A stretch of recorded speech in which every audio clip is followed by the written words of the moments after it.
Hello, Maxtortion here. Today I've got a special treat. I'm playing a new format to Magic Online, also known as the greatest thing the French have ever done, and that's Duel Commander.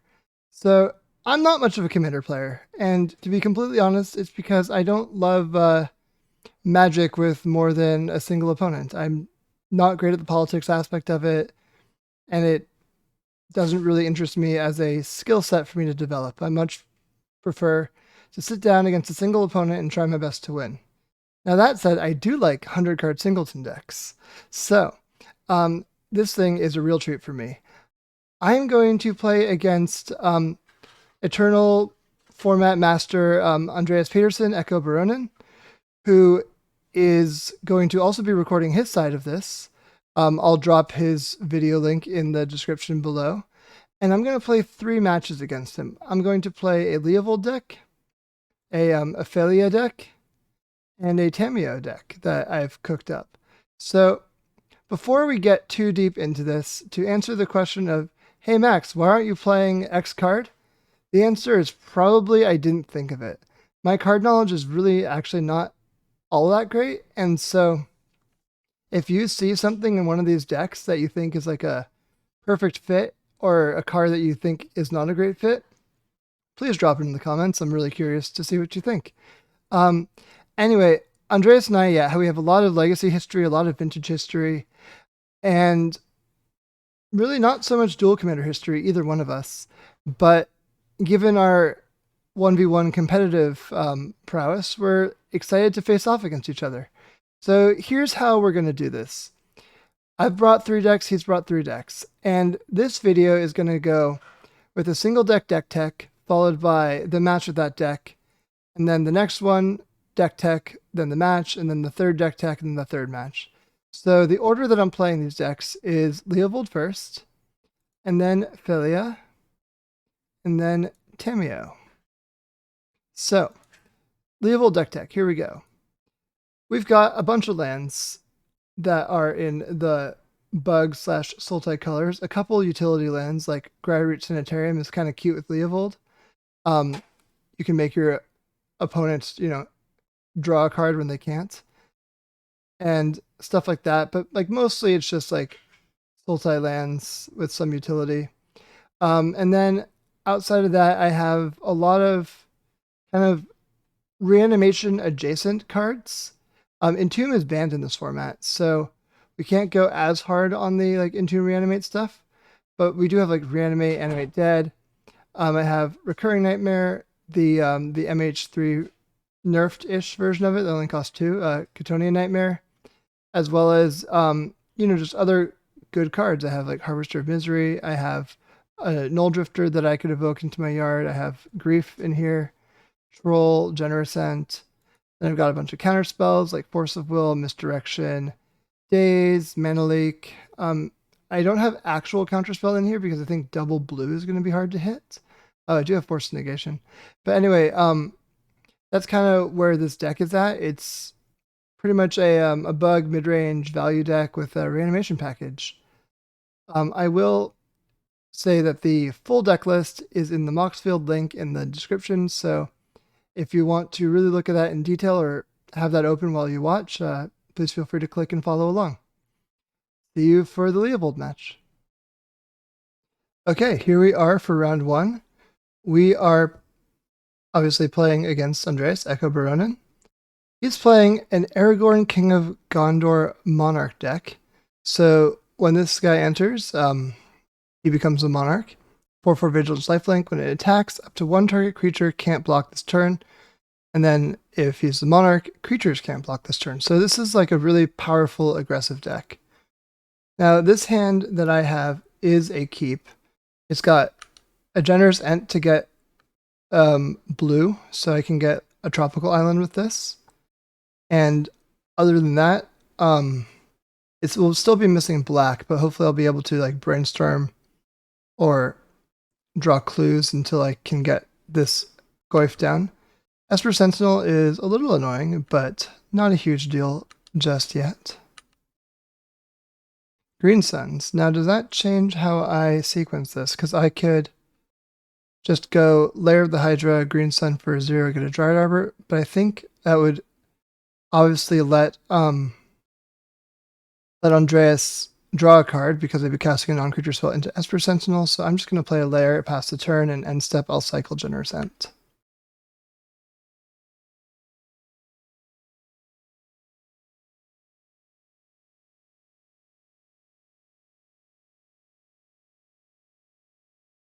He plays a Reflecting Pool and an Ajani. That's an annoying creature.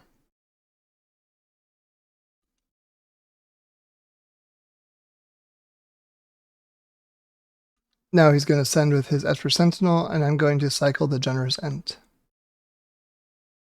And I still believe that I'm better off getting access to blue mana right now than black. I think blue is what's locking my hand out. Could get all 3 with a Zagoth Triumph.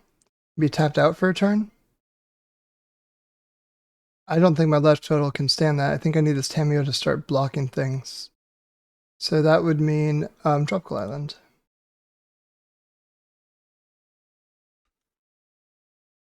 And I drew a Bayou. That's nice. Okay, so first things first, let's play this Tamiyo as a blocker. And then I'm just going to pass the turn.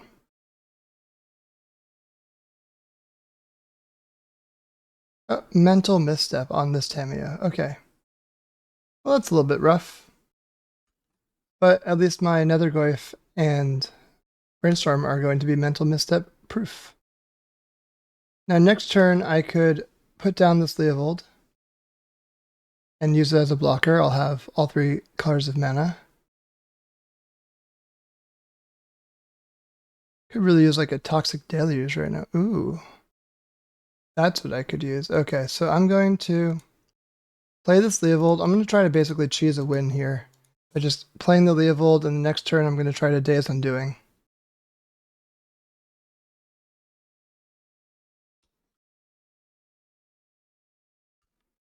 So now Mother of Runes can give all these things protection to help whatever I block get through and not damaged. +1/+1 on each cat he controls. Okay. Currently doesn't have access to red mana. Maybe he has red removal in his hand.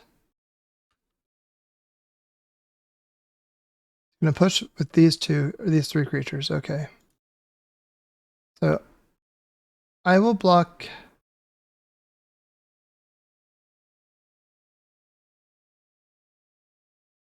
I will block the 2/1, I think. Just save the most damage. Now he has a choice of whether or not to protect it or let a Johnny flip.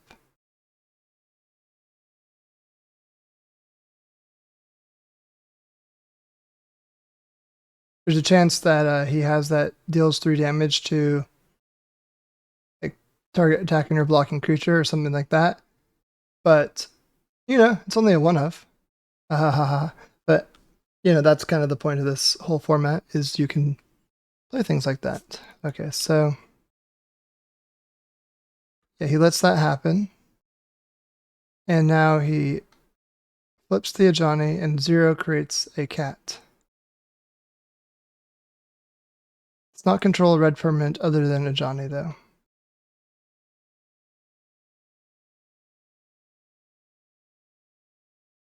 Fresh cat.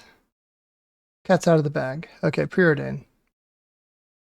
This does not draw cards because of my Leovold. But he's just kind of trying to set up his hand. Unfortunately for him, I'm going to give us new hands.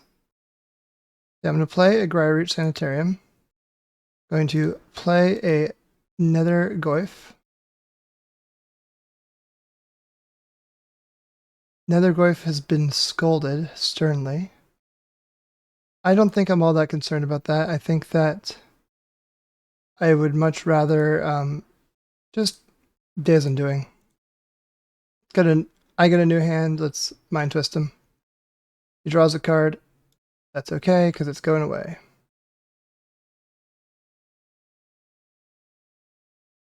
So now I have a fresh hand, and he's got nothing. I've got a Demonic Tutor. That's probably good. I can't get out of this with the Demonic Tutor, then what am I doing? I have a Harvester of Misery in the deck that when it enters, all creatures get -2/-2 till end of turn. That's probably pretty good at shutting this whole thing down. I am still under the gun. Like, this is a pretty serious board state that I'm dealing with right now.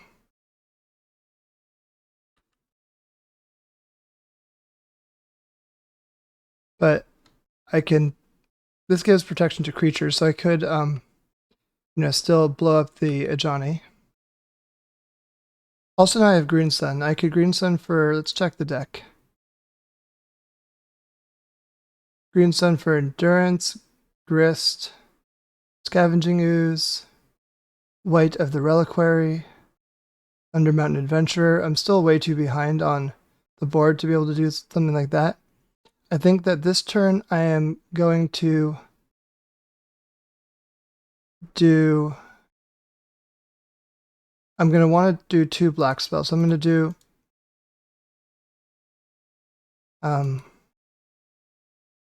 a Demonic Tutor that I'm going to pay 1 for to prevent Andreas from drawing a card.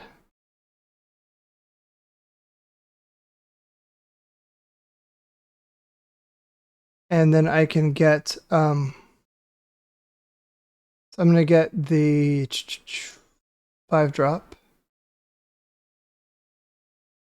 Harvester of Misery with this Demonic Tutor. So next turn I'll be able to kind of stabilize the board. And then I'm going to play this land out, crack it, and I'm going to kill this Ajani now. Go away. Let's see here. So I need black. I'm going to do an Underground Sea. So green, black, Abrupt Decay, Ajani.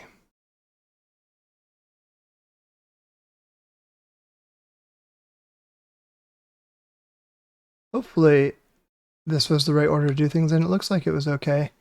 I'm going to hang back with my Leovold. Because now I'm a little bit less concerned about the Leovold itself. I think it's done most of its damage. I just need to stabilize the board.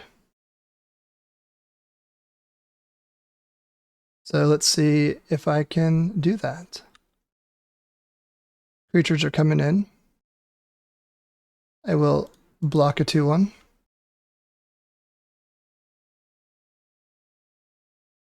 Gets protection from a color, yep. Chose black. With Mother of Runes. And now I get to harvest some misery. So I think first things first, I'm going to attack for 3 damage. Psychic Frog was a nice draw, by the way. I'm pretty happy with that. I have a lot of lands here. But first things first, let's make the misery happen. 1, 2, 3, 4, 5. Cast Harvester of Misery, and then everything gets -2/-2 until end of turn, wiping the board.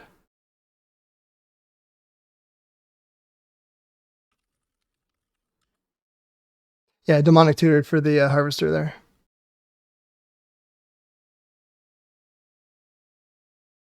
Okay.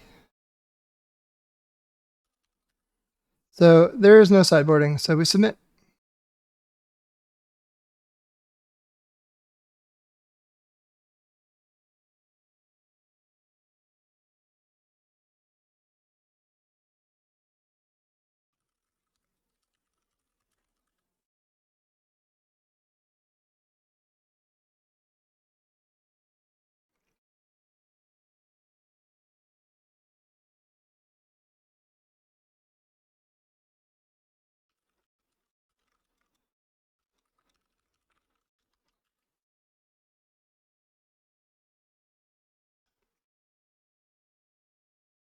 Andreas and I are having a nice little chat. He's talking about the sequence of, so when I went Demonic Tutor into Abrupt Decay, which I have both in hand, so it's really nice for the card preview window. The way I did that, even though I got Harvester of Misery with the Demonic Tutor, was concealing information about the Demonic Tutor, because it looks like I could have gotten the Abrupt Decay with it, as opposed to searching up the Harvester of Misery. So that was, in fact, my plan there, and it worked out like a charm. So This land foolishly cannot get Tropical Island, which is kind of what I wanted to lead on, but I think I will instead get Bayou and go Bayou Birds of Paradise. Bayou a Birds of Paradise. Ha ha ha ha. So this Demonic Tutor is obviously incredibly powerful in a 99 card singleton deck. And I think I want to make sure I don't use it too quickly. I want to make sure I know what I'm getting. There's no like ancestral recalls in this format. Those kinds of things are banned. So Demonic Tutor is much more of a toolbox of I need a particular answer or a particular card. Let me go search it up. So as the game goes on, I think Demonic Tutor is going to get more and more powerful. Andreas is surveilling here, so I will of course let that happen.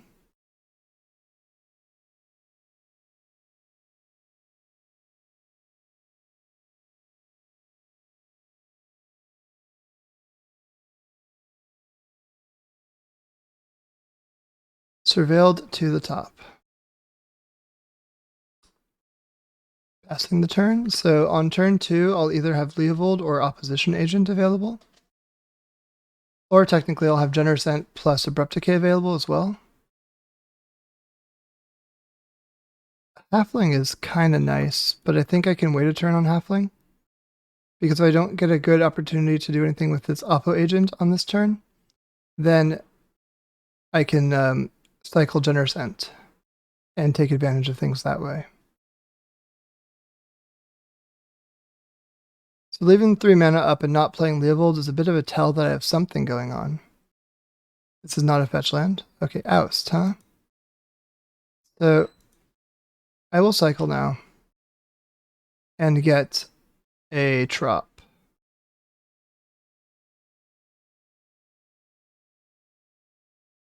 I think I'm going to fetch the Zagoth Triumph in the end step now.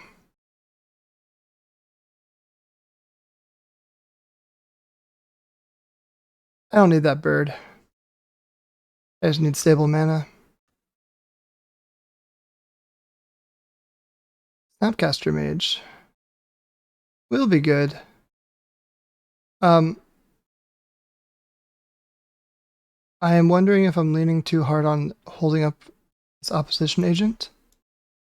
Maybe I do a Delighted Halfling and just play it. And then I can pass, I have Abrupt Decay up for something. That's what I'm going to do this turn, I think. Yeah, I don't know what I want a Demonic Tutor for. Alright, well, Lightning Bolt, the Halfling. The Halfling is dead. Long live the Halfling.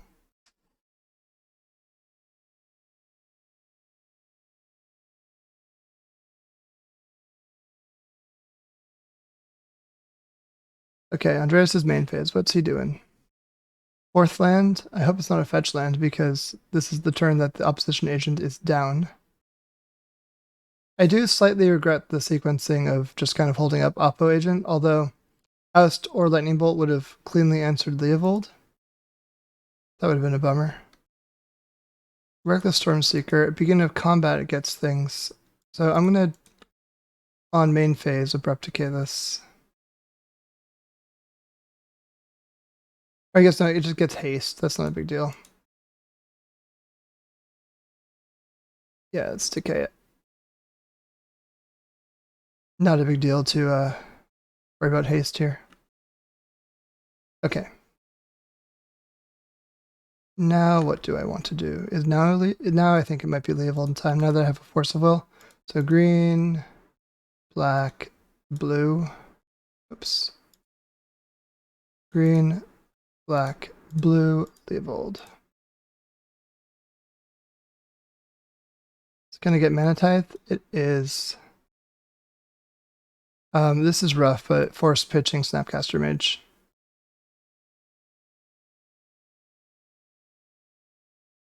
Not exactly what I want to do, but it's what I had to do. It is pretty cool that Leovold shuts down the Monarchy, because Leovold's in play, he's not drawing an extra card, because he's already drawn a card that turn. So pretty good. Leovold's a pretty good answer to Aragorn, King of Gondor. Some king getting beaten down by an elven diplomat, although that is kind of Aragorn's life, I suppose, in a lot of ways. 3 mana, 4 mana. Is this Aragorn time? It is. Okay. So now Andreas has the monarchy. He will not get an extra card. And I'm going to, I think, DT for a removal spell. Yeah, so I'm going to DT here, and I'm going to get... I think I have Murderer's Cut in the deck. Do I have Murderer's Cut in the deck? M is for murder. There it is. I think that's my demonic tutor target of choice right now. So yeah, we go... We'll exile Halfling, Tarn, Bloodstained Mire, and Force of Will. And murder this poor creature. This poor Aragorn. Okay, so it went to the graveyard. I don't know if that was intentional. Okay, no, it went to the command zone. There we go. I attack, and then I get the monarchy, perhaps. I do. Great. So now I'm going to be drawing cards, and hopefully that means I'll be drawing lands. Just like that. Lair of the Hydra. This one does not enter untapped. My plan at this point is I really would like a Grist in play. I think that that's kind of the best way to gum up the board. Ooh, fourth Erlingus. Well, that's going to take the monarchy right back. But you still won't be drawing extra cards about it. Just send. Take the monarchy. Again, won't get the cards, but will be annoying me quite effectively. Okay, so now that's a good Green Sun potential. So let's attack first. I know I want the monarchy, so I'll just take it. Okay, now I could Green Sun for 3. I think that's my plan here. I'll also play Op Agent and Green Sun for 0, but I think Green Sunning for 3 makes more sense. Let's look at my targets.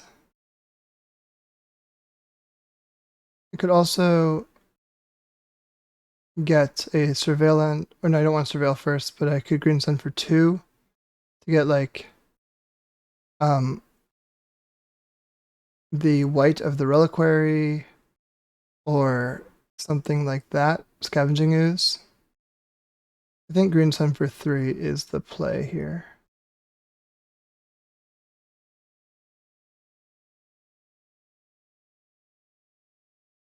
If nothing else, it's going to just make it hard to...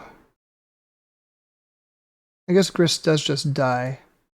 So I'll get Endurance. If I have Endurance in deck, I do.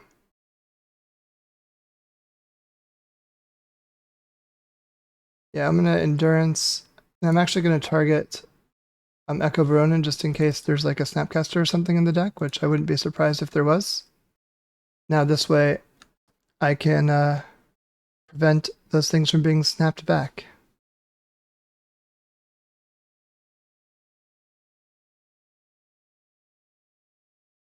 Now with 3 cards in hand and no cantripping available and a Leovold to protect me, he's got to find a way to push through this wall. There are ways, but got to find one. True Name is certainly a way. See, if I had Demonic Tutor for the Harvester of Misery right now, I'd be in pretty good shape, but instead I'm facing down to True Name. Which, yep, facing down a True Name, very scary. But at least he doesn't draw extra cards, and I do when this happens.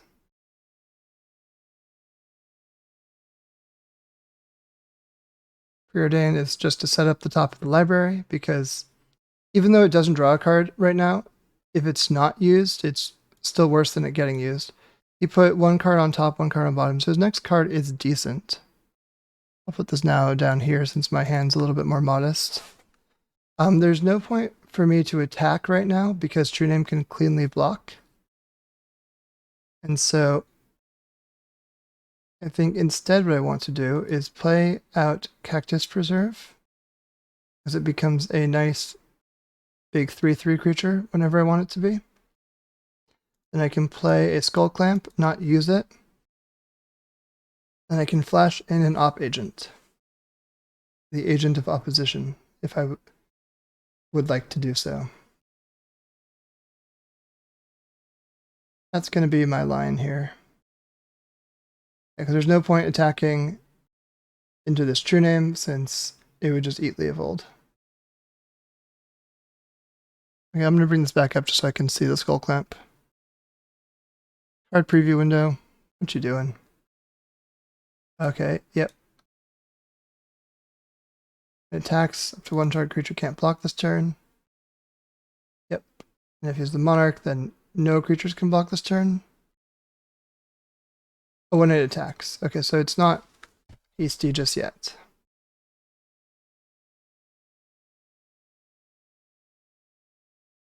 Can't block the true name. That's why it's so good. And now I'm just going to flash in this opposition agent.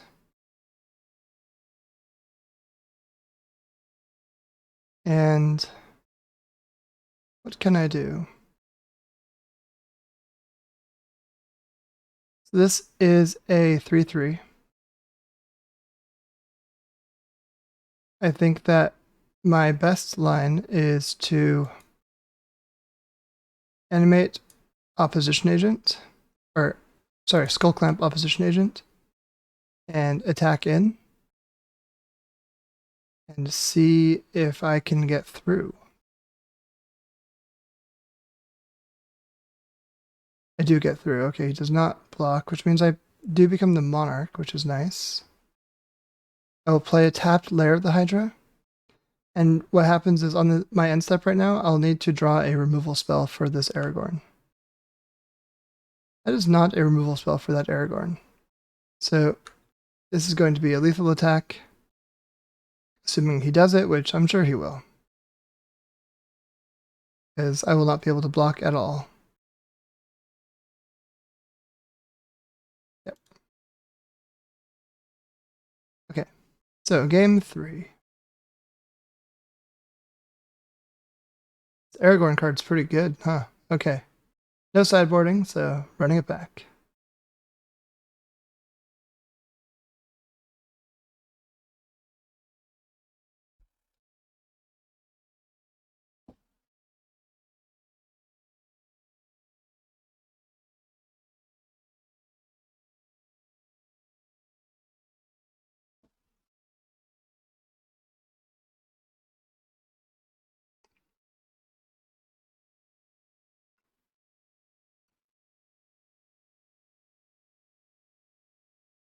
Okay, here we are. We've won the die roll, by which I mean we lost the last round.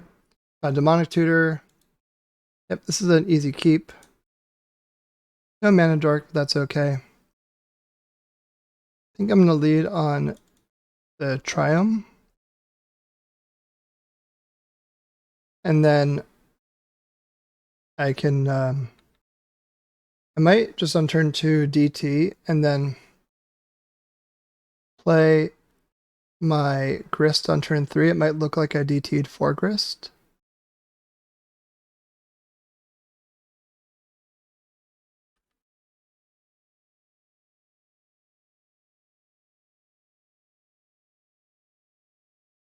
Yeah, I think that my mana is going to be a little bit tight. So I am going to get the Harvester of Misery right now. Let's do... I've got green, blue here. I'll do blue, black. No, this is a Windswept Heath. I cannot do blue, black. I will do... I need blues for Mystic Sanctuary to enter untapped. I'll do Tropical Island.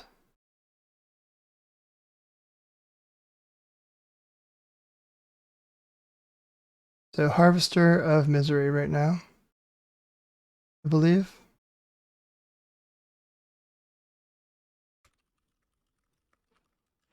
Yeah, do love a good Demonic Tutor. Could also get Oko.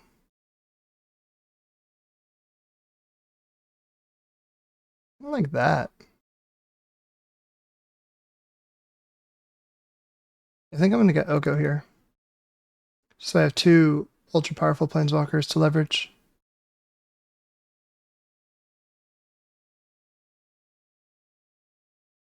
And now if I draw an untapped land, then I will play one of my 2 planeswalkers. If I don't, then I will probably play the Hedge Mage. Hedge Maze. Hedge Maze, Hedge Maze, Hedge Maze. It's hard to say, at least for me. Okay, so Andreas now has Jeskai colors and he's holding up mana. Let's see here. I think I will hedge first. Emperor of Bones is actually a pretty solid draw. I kind of like that card. So I'll play that, and I'm just going to play out a Skull Clamp. Skull Clamp and Grist are really cute together. Also of note is that now I have 3 islands in play, and Mystic Sanctuary can put DT back on top, which is pretty fun. Big fan of that. I really do feel like he was holding up some sort of spell just now. Like counter spell.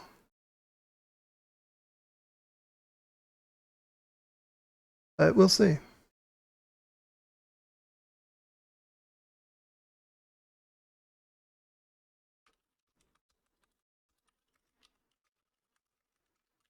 He's respecting opposition agent with that fetch, which is smart. I told him I'm only playing 1, so why respect it? So I'm going to Mystic Sanctuary and put Grist, or put this on top.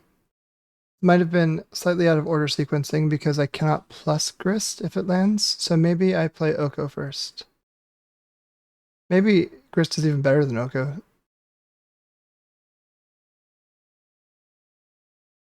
Because of the fact that I have Skull Clamp.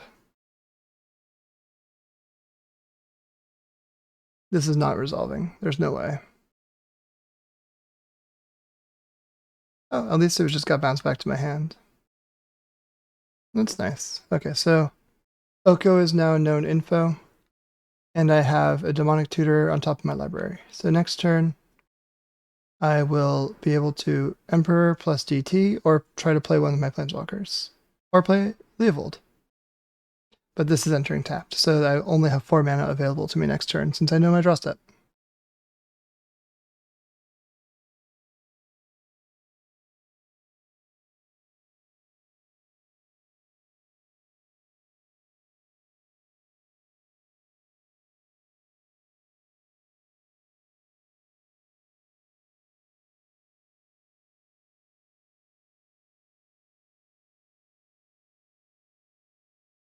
Now, if Andreas passes the turn with nothing played.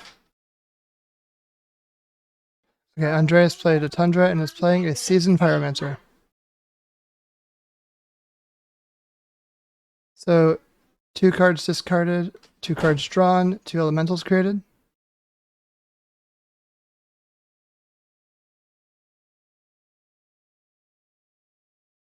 And then if this is the case, what do I want to do? Maybe I play the... Okay, 1 elemental.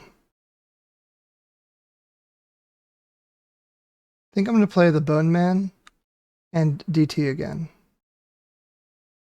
Nope, I only have 1 black source, so that's not a line. So I think that means that Oko is my line.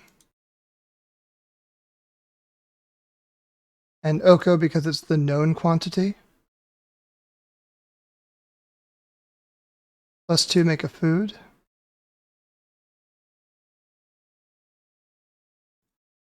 Okay. On my second main phase, just passing. What's happening for white mana? March of Otherworldly Light on my food. Goodbye, food. Hardly knew ye. Never got to become an elk. Cut short in its prime. Yeah, I guess I can put the card preview window up here in the top right. I kind of like that. Okay, now Oko's taken a lot of heat.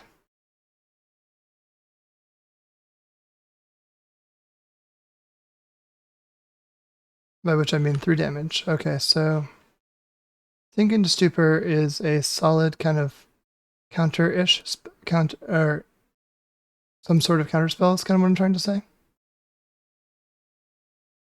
But I don't have the 6 mana for it unless I only play Emperor of Bones. So I guess I will play the Bone Man. And see if it gets countered in some way. It doesn't. Let's go to start combat. I'll exile Vendilion Click.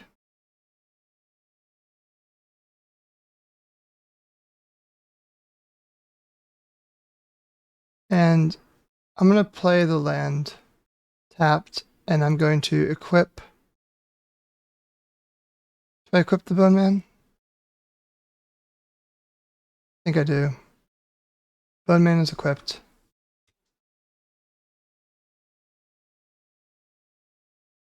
This might prompt some sort of removal on it.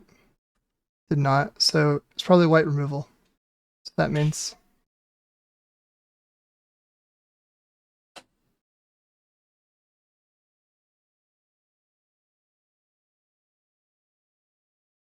my end step, and Andreas has not used any of his mana when he could have been casting Aragorn, so he's got something going. But what is that something? That's the question.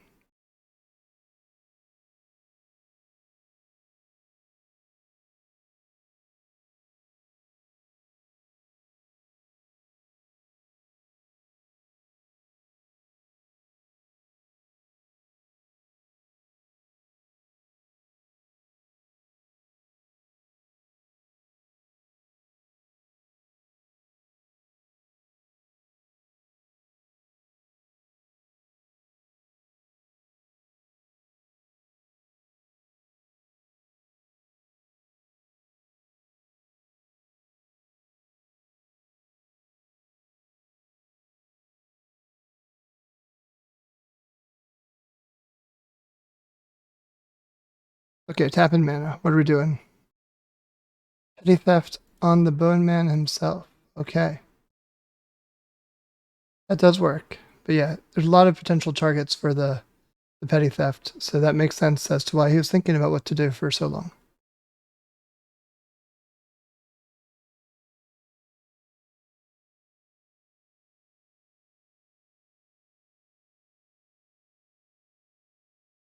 So Andre's going to combat now, attacking Oko with both creatures, putting Oko to 2 loyalty.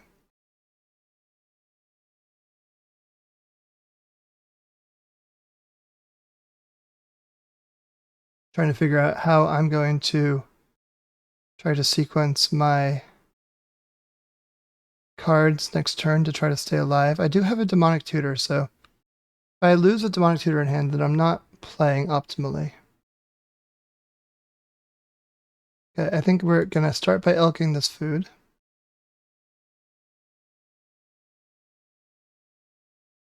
And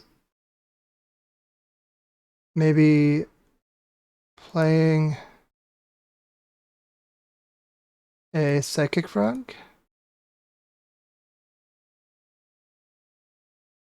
And then leaving this up so I can create a 2/2 layer of the Hydra as well.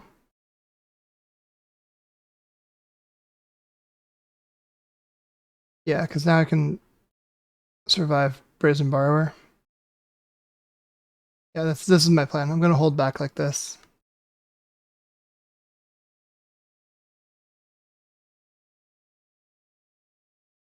Brazen Borrower's in, kind of as expected.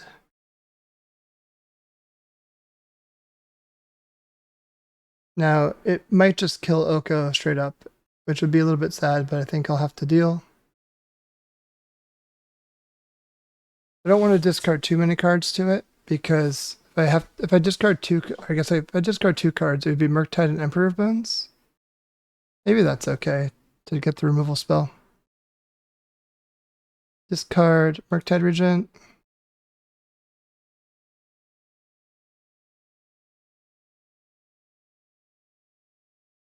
Discard the Bone Man. I think Oko is good, worth saving is really the point of this. Then exile these 3 cards. 1, 2, 3. Give the frog flying. And we do get a block.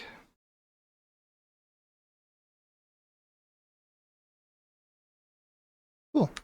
So the frog has saved the Oko for now. True name. Oh no. Okay, so I need this Harvester of Misery stat.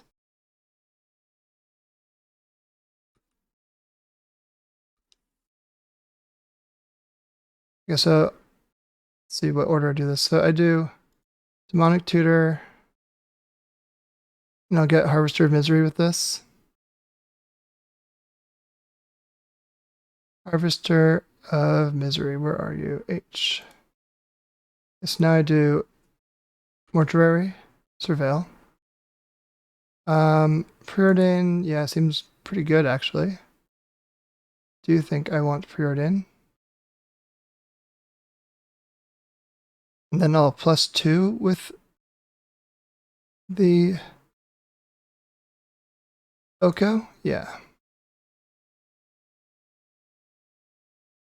I'm also going to put Skull Clamp on this food token. I think it's just a good use of my mana. I could attack with it right now, but I don't think I want to. I think I'd rather hold back and just make it awkward for Andreas to attack with anything that's not the true name. And I don't really want to necessarily just throw the food token away into the true name. I want the true name turned to sideways before I do these things.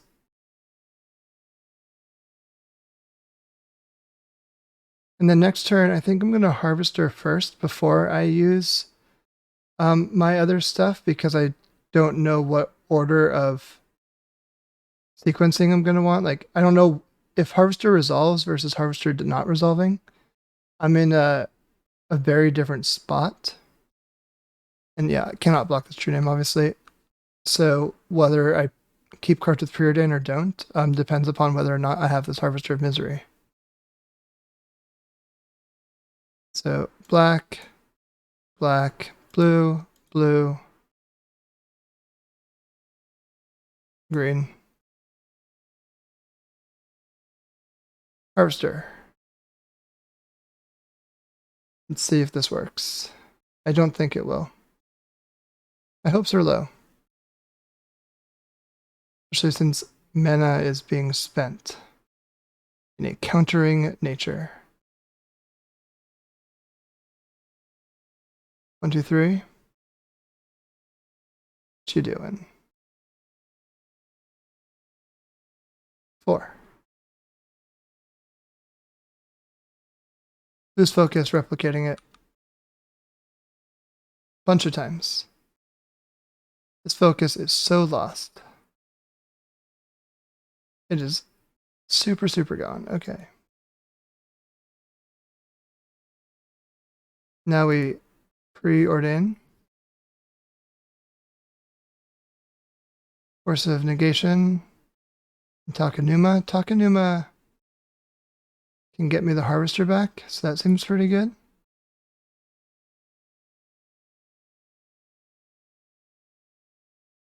I'm going to attack with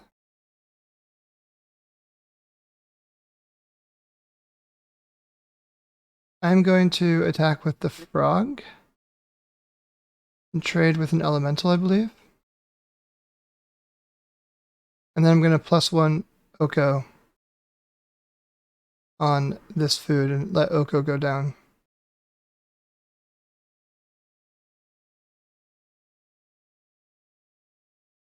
I think that's the line.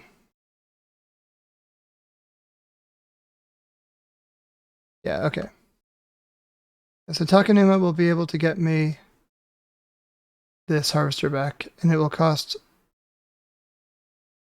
1 less for each legendary creature I control, which is currently 0. Parallax Wave. That's annoying. It's really good against these food tokens, and quite good against Frog as well.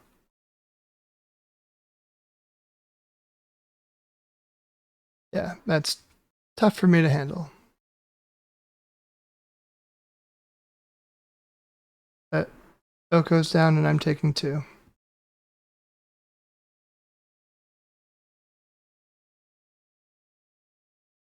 Three, and then I'll have 4 mana still. Okay, so whenever you cast a non-creature spell, make soldiers. Again, that does eat it to the harvester. I'm low on time, huh? Okay. 1, 2, 3, 4, and then I have 8 mana, so that doesn't save me at all. I think I have to go 1, 2, 3.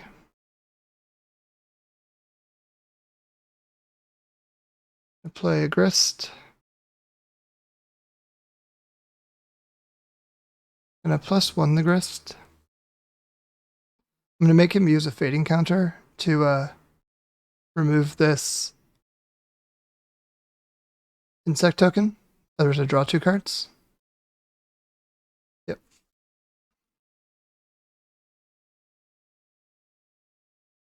Play this. I will attack with Frog.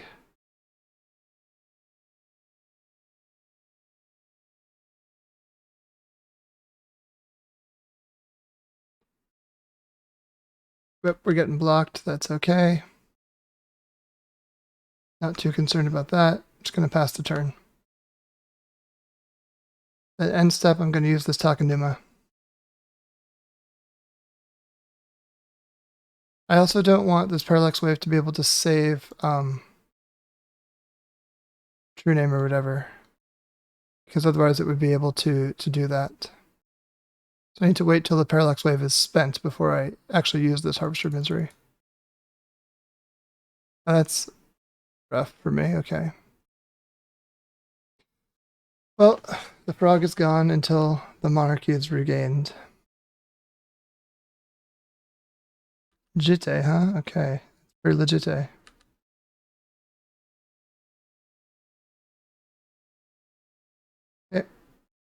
Grist is down.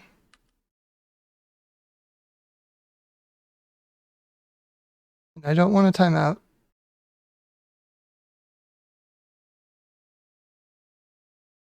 I'm gonna get black. 1, 2, 3, 4. Mill 3 cards and return a creature or planeswalker. I will return Harvester of Misery.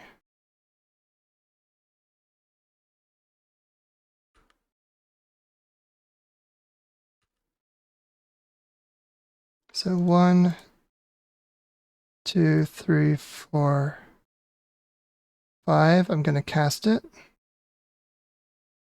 I know that you can still save the True Name with this Parallax Wave, but I think that this is my only way through because I'm going to get the monarchy back.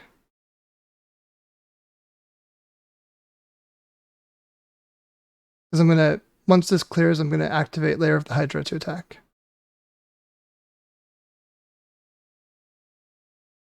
Yep. Okay, so, oh, he's saving the Palace Jailer. Okay. So these die. Then I go animate this. Attack. Gets me some monarchy with a frog. Frog-based monarchy. And pass the turn. So now Palace Jailer comes back into play. And I lose a card again. Taking the Harvester. So when I become the Monarch, Harvester will re-enter the battlefield. If I become the Monarch, I should say. Easier said than done sometimes. Skyclave, okay. Yeah, this is looking to become a little challenging for me. Yep, nothing I can do about that. I'm going to just try not to time out. Oops. Whoa. Okay, it is my turn. Deathrite. Hieroglyph. Okay, so I think I kicked this off with a brainstorm. Bloodchief's Thirst is maybe good. Green Suns could give me the initiative. So put away these two. I don't think I have 4 mana for Bloodchief's Thirst to mess with.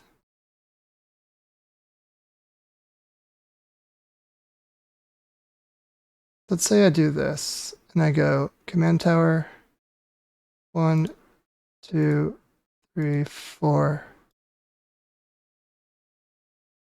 5. Green Suns for 4. Yeah, for 4. I'm low on time, but that's okay. All right, timeout. I'm not too worried if I do. Okay. I'm going to get the Adventurer and get the initiative going. Get a basic. Then I'll play Leovold. Green, blue, oops. Black, green, blue, Leovold. Then I pass. So I am in rough shape right now. But I am low on time, and I think this is my best way through. I think Andreas has me beat.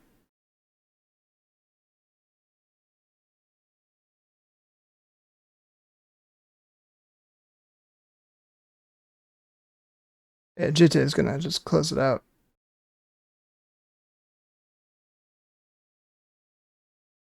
Aragorn hits real hard.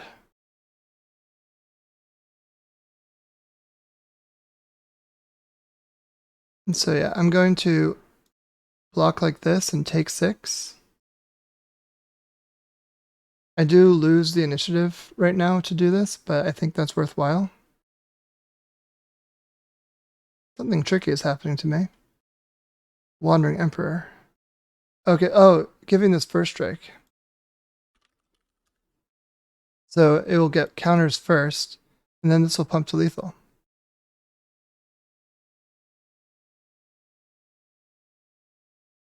So yeah, this gets 2 counters. This is still not dealt damage yet. Oh no, it's a equipped creature. But even still, my adventurer dies.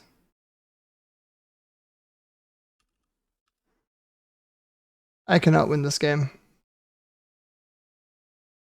Okay, so Andreas got the first match, but up next we've got Phelia.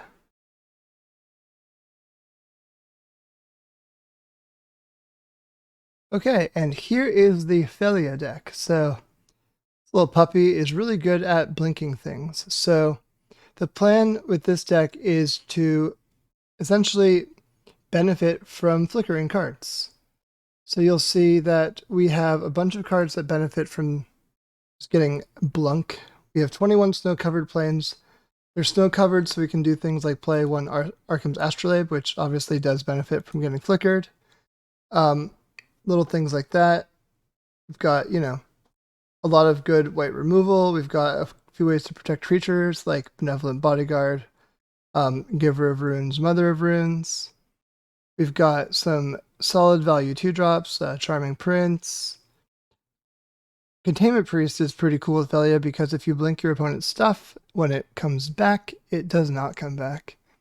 So that's a nice little combo this deck has. It's got you know, more removal here. It's got Senu, which is from the Assassin's Creed set. Pretty cool card. This thing, so you can exile it to gain 2 life and scry 2, and then when a legendary creature you control attacks and isn't blocked, for instance, your Phelia, you can return this to the battlefield from exile attacking. So that's pretty convenient. We've also got more things that allow you to flicker, such as Eldrazi Displacer, Flicker Wisp, Restoration Angel, and then more cards that benefit from flickering, such as you know, Skyclave Apparition, White Plume Adventurer, Recruiter of the Guard, Seasoned Engineer, you know, all those great cards. Then moving up the chain, we have, you know, Batterskull and Umezawa's Jitte as kind of targets. Ooh, I forgot to put in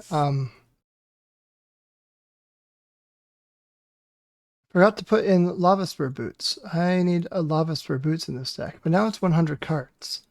Okay, what am I going to cut for Lava Spur Boots? What's the least exciting card in this deck? Let's find out.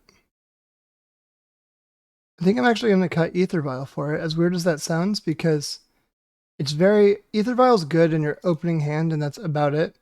It's pretty bad to draw later, especially as the game goes on. It's just way too slow, and you generally don't want to tap out and start from zero with it. So Lava Spur Boots in, Ether Vial out. But yeah, other than that, this is our pretty standard Phelia aggro deck. See you all for the match. Hello, okay, so here we are for the Phelia match. Let's look at this. It's got a Shefet Dunes as its only land. Well, that's an easy mulligan.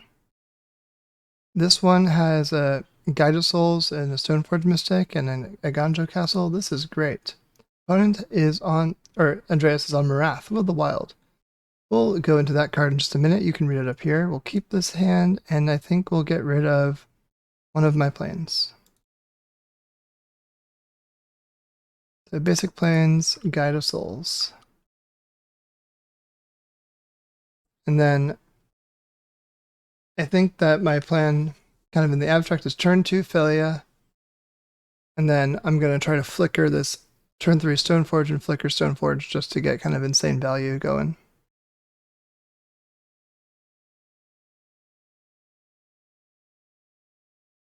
Okay. Flame Slash. Out of here. Okay, so Mishra's Factory is a pretty solid draw. I think I'm just going to play it just so I have that land available to me. And you can see, like, for sorcery speed removal is a big reason why I'm not running this Phelia out for no reason. White Source, Sylvan Library. Okay, so now I play Phelia. And White Plume. Well, that's better than Stoneforge, so I'm going to do that instead.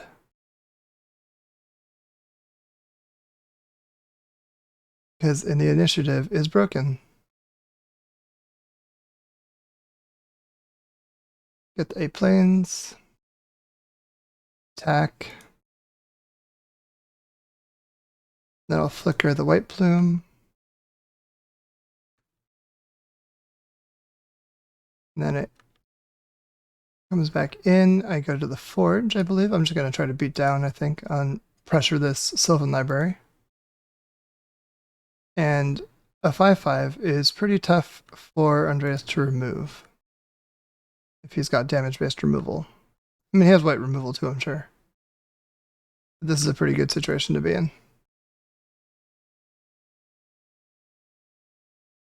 Next turn I can start flickering this Stoneforge Mystic too. Or just keep flickering the White Plume and rush through the dungeon.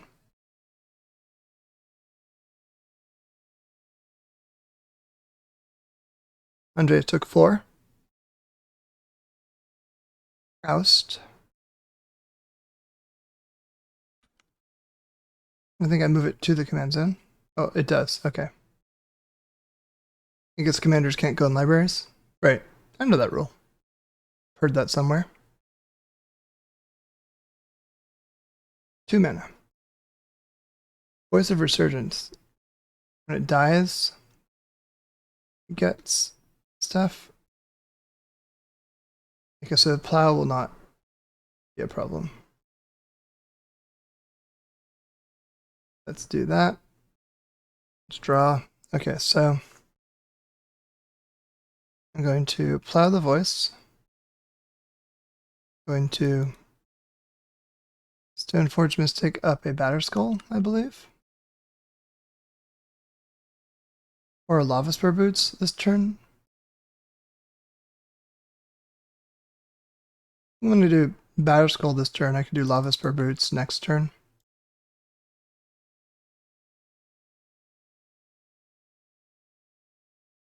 Okay, and now I'm tapping the White Plume. And really pressuring the Sylvan Library to not be able to draw more cards. Came out of the gates pretty fast here for him. I mean.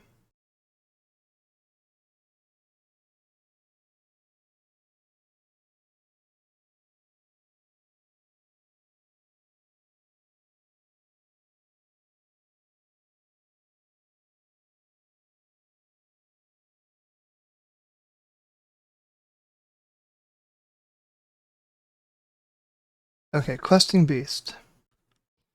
My favorite legendary creature. Now, oof. Well, I was going to say I don't think I block. Now I just don't have a choice. The initiative has now been gained by Ecobaronen.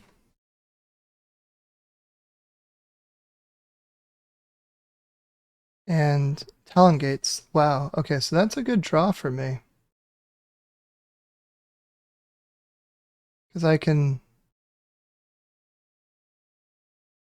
So what I can do is I can activate Stoneforge. I can play Talon Gates to just kind of clear the Questing Beast. I don't need to activate Stoneforge yet, I suppose. I can...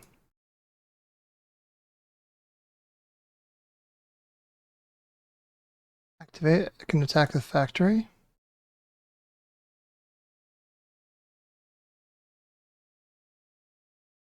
I can get my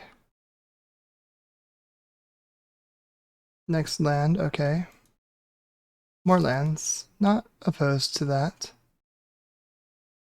Okay, now I have a Stoneforge / Batterskull back to try to block this Questing Beast. And that works. So, success. We got game 1, just like we did last time. Now, there's no sideboarding allowed. Sideboarding is for losers with 60 card formats.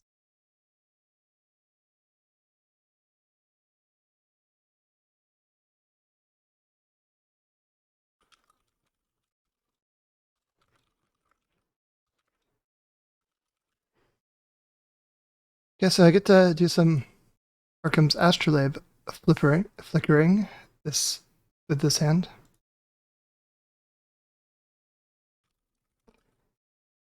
Yeah, White Plume Adventurer is insane keep.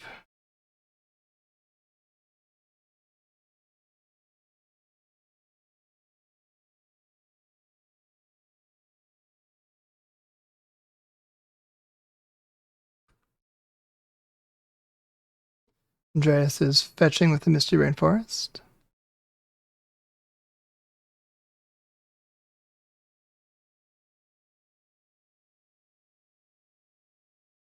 Gets a Savannah.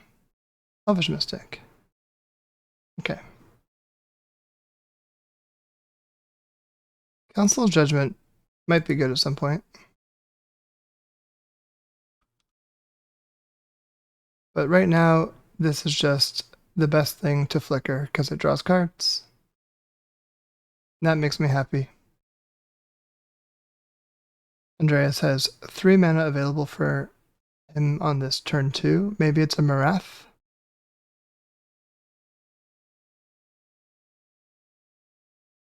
Yep, it's the Marath.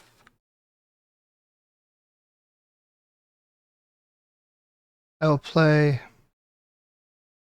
this Aganjo and just pass the turn.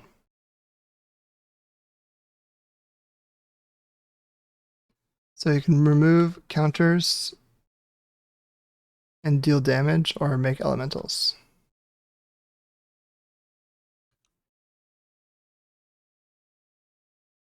So not attacking with the Elvish Mystic because of Phelia. Also, he might just be holding up some sort of protection.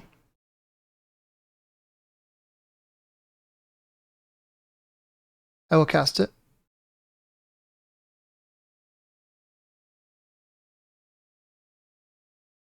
Lightning Helix. Okay, so now I can do the Shoal thing. So I go choose any target. I'll choose this, and I will pitch Lauren, I believe.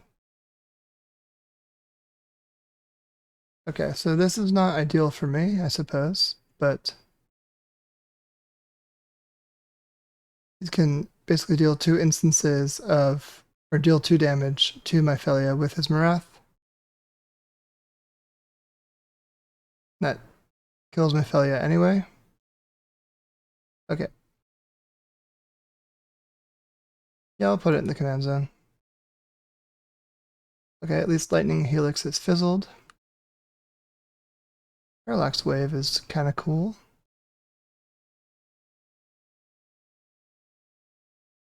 Not yet, but it is cool in theory. I'm not Council's Judgmenting an Elvish Mystic. I'm way more invested in getting this Marath off the table when I can. Parallax Wave can get rid of creatures. There's a full board. Oh boy. That's a problem for me. Phelia costs 4 right now, so I cannot clear that yet. I can play it on my next turn. But right now I'm just going to get demolished by this Caves of Chaos adventure. Though I still think I need to have an attacker on my next turn, so I need to play Phelia and pass. And then after that, hopefully I can get rid of everything. So Parallax Wave, I exile, remove all the counters, exile everything. Yeah, I think I can exile the board with Parallax Wave. And with all of the exiles on the stack, remove the last fade counter.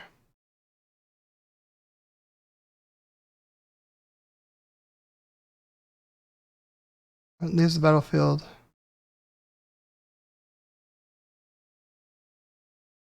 Yeah, okay, so that... Yeah, I guess I have to play this Phelia on end step and hope for the best. Oh boy.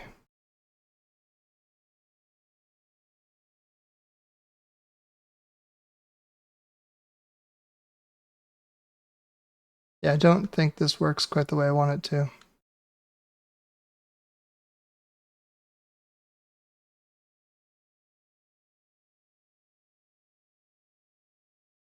But I will try. Okay, puppy dog in.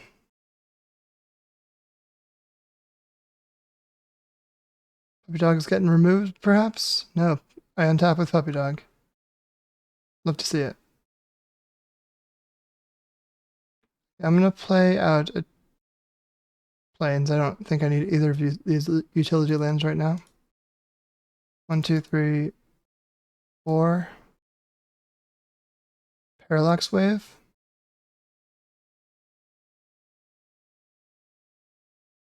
What's happening now? Force of Plowshares is not what I wanted to have happen to me.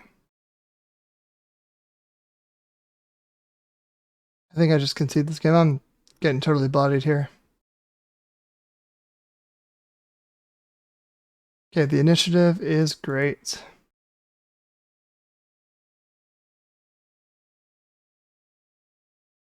That's what I've learned so far about this match. Initiative is very strong.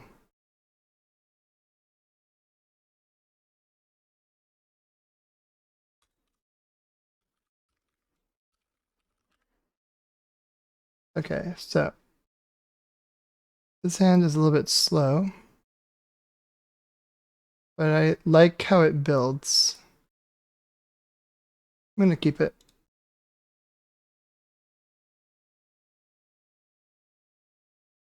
Yeah, can backfire a little bit.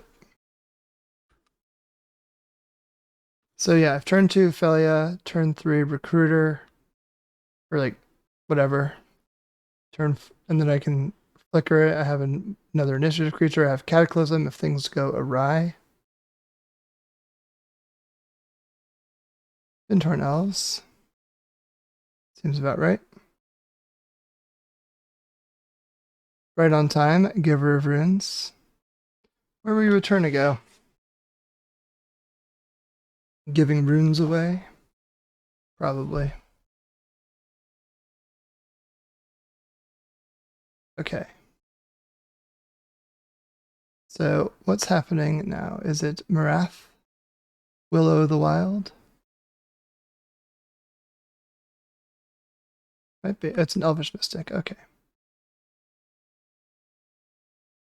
Skull Clamp. Clamps! Okay, this is very obvious holding up mana to remove something, but because I want to use my Recruiter on my turn, I need to cast this now anyway, even though it's a super telegraphed removal spell.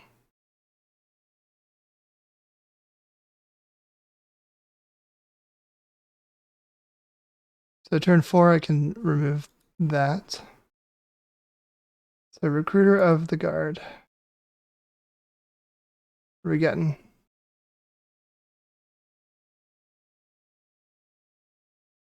Got a lot of good choices here. I could do Solitude. Solitude is probably the safest choice.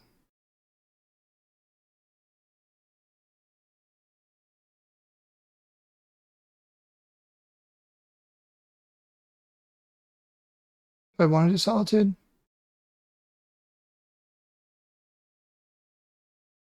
Either Solitude or like Jailer.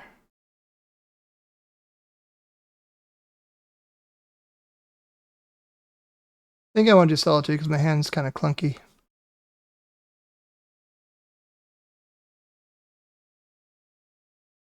And as far as Skull Clamp goes, I think I'd let him have the cards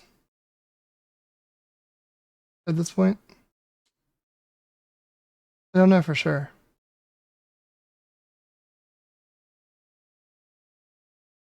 Three. Marath, yeah, okay.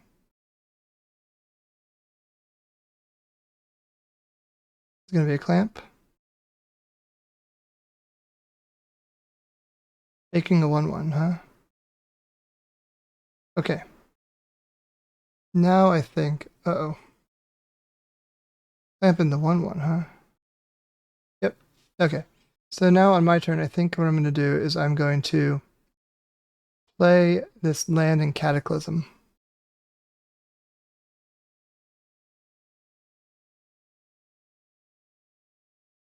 And then I can Solitude whatever's left.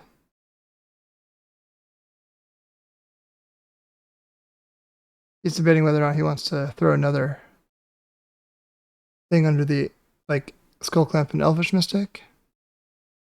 Something like that. I'm just killing my Recruiter of the Guard now. Yep, that's fair. Okay, so we play this as a land. Ouch. And then Cataclysm. And now, fortunately for me, this means that he leaves himself with an elf. I can just, I'm gonna keep the land. It's gonna keep Skull Clamp, one of his creatures, and one of his lands.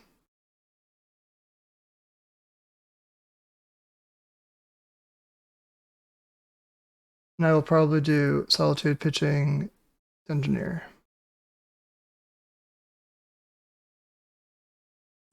It keeps one of the lands, yep. Now I do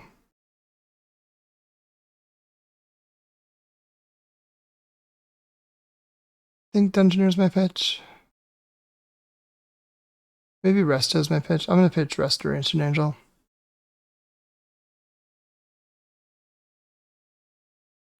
Yeah, so the game was getting completely out of my control, so I wanted to kind of just do a big reset.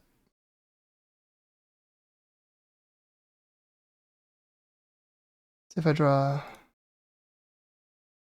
I draw another land, I'll have 2 drops. Until then, I just have 1 land. What's happening? Okay. It is getting removed. Now, ideally, I would like to just keep drawing lands to be able to cast my stuff. March of Otherworldly Light, I can use to remove Skull Clamp just by pitching a card. So that's something I have available to me if and when I need to use it. Which is not quite yet. Second land, let's play Thalia. Does make my March a little bit more expensive, but seems like the best choice given everything right now.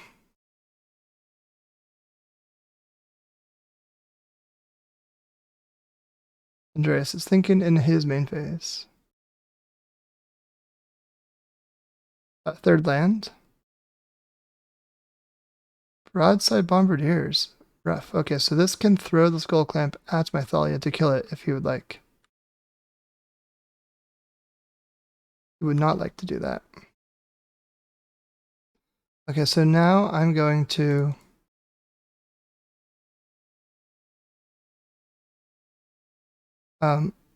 does target creature or enchantment with mana value X or less. So I can wait until combat. I can also mana tithe something. That's good. I should have attacked. But now maybe I might look like I have a flash blocker, which I kind of do, in a way. Samwise.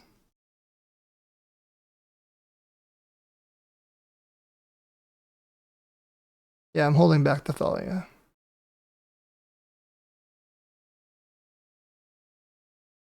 See what happens here.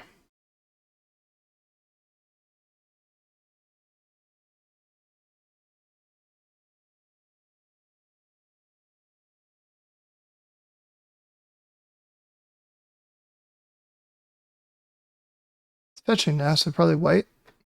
X or less. So I can exile 2 cards to make this work. If he's tapping out, I might just be mana tithing. Nope. The Mother of Runes has struck. 1. Clamping the Mom. Clamping the Bombardier. Okay. So 1, 2. Going to select this. Gonna exile Mana Tithe and Engineer.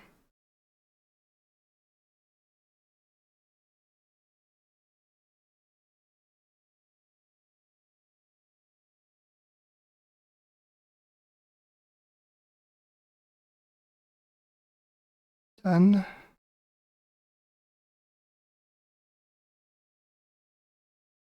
Okay.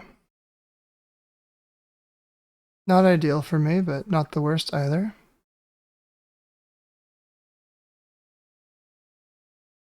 Okay, Mom is dead. Long live the mom. 4th land. This is getting to be a problem pretty quickly. I need another Cataclysm. Crystal Vein is kind of cute. I can get Phelia down if I want to by popping it.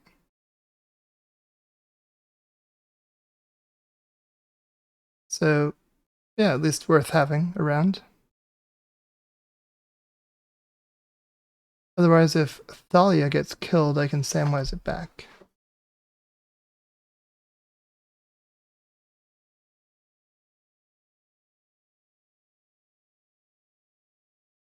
So, I think Phelia and Marath favors Phelia here. Fleetfoot Dancer, huh? Trample, Lifelink, Haste, yeah. It's a cool card.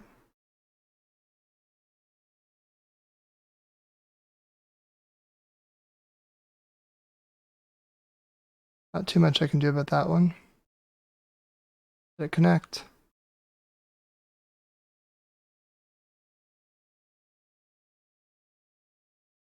One, two, three, four. Puppy dog in.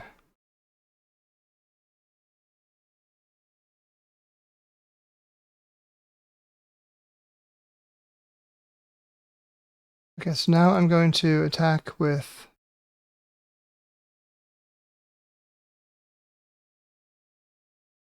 just the puppy.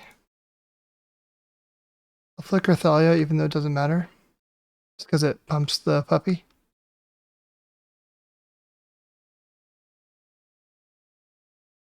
Now at least I have Samwise as another potential blocker.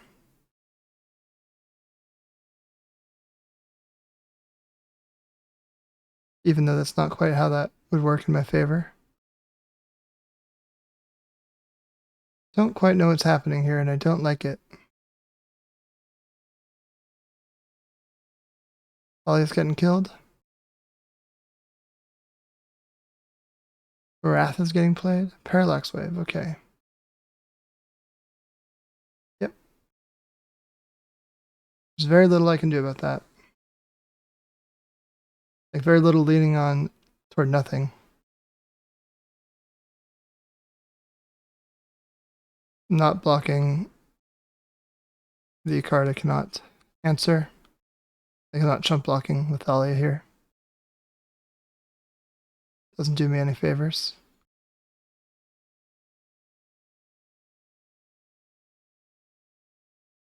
Let's see here. So I could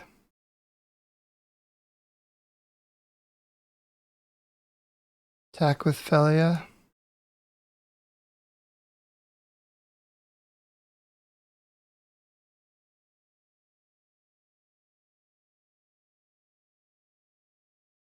I think I just attack to pump it. Otherwise, the creatures can get blocked anyway. I really just need to draw like a removal spell.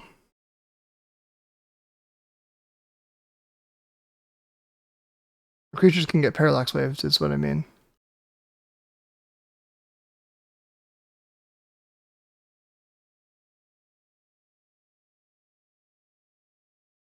So I take 5. Life is pain. And then let's see what happens next. Deal to any target? Any target. Okay. The engineer at least is kind of a way through this. No, I don't have a chance. I'm trying to be optimistic here, but I'm dead, I think.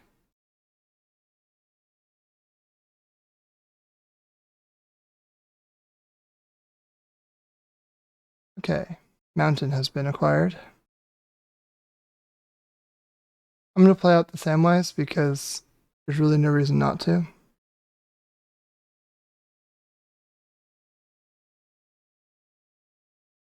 I just need bodies in the field. Parallax Wave can screw this all up for me, but at this point it doesn't matter. Oh, Ring Bearer. Let's see. I guess Thalia can be my Ring Bearer. She seems like she's got ring bearing vibes. Soul Guide. Costs 2 with Thalia in play. Let's see if she connects.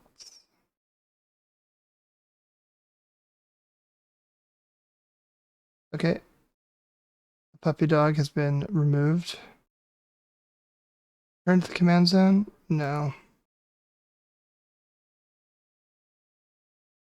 Don't attack. I die. GG.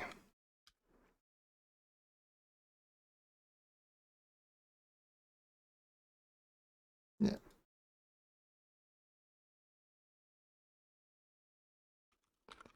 Soul Guide.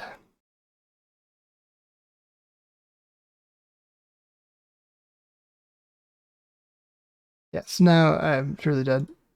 We concede, and we go on to game 3. So we're going to play Tamiyo next. See you all in a minute. All right, and last but not least, we have the Tamiyo deck tech. So this is a pretty controlling deck that's really based around the fact that you always have your 1-drop. Tamiyo Inquisitive Student. She is a blue-green color identity because her flip side is blue-green hybrid. So because of that, I can play green cards in here, like Regrowth, Elvish Spirit Guide, Oko Thief of Crowns, Anyway, it's a light green splash, but it's, I think, not nothing. Oko's pretty good. And anyway, the idea here is like regrowth for like my critical pieces in order that I would need to win the game. But really, it's a control deck. You're trying to ultimate Tamiyo. You're trying to flip her by drawing 3 cards in a turn, and then ultimate her and win the game. It's got a bunch of counter magic, a bunch of bounce spells, some other like Malcolm draws cards. Snapcaster, which is great, but like Ledger Sorter draws cards. Jason Prodigy is the best looter we've got. Fairy Mastermind draws cards. So all in all, ways to flip it. And then we've got Tanglewire to slow the game down. And also you can tap clue tokens, so it's really kind of one-sided. All in all, yeah, we've got 18 islands, a bunch of other lands, including a little Urza Saga package. Yeah, not really too much more to say about this essentially mostly blue control deck. I think this deck is maybe the strongest of the 3 that we're playing, or at least the most in my wheelhouse. Let's try to get a win. See you all in a minute. Okay, here we are for the 3rd and final match in our series. Tamiyo versus Slimefoot and Squee. So, Slimefoot and Squee is a commander that I've actually played against a couple of times. It seems really popular on Magic Online. Kind of like a Jund graveyard adjacent thing where if it's in your graveyard, you can pay 4 mana, sacrifice the Saproling, which it creates a bunch of, and return it and 1 other creature of your choice from your graveyard to the battlefield. So it's kind of like it accompanies like a reanimate spell that needs to bring itself along with it. And this looks like a turn 2 Slimefoot and Squee, which I'm not going to be able to do anything about. Turn 3 Oko is potentially nice. But playing turn 1 Tamiyo is really all I can do here. And then I'm anticipating that this commander comes down now.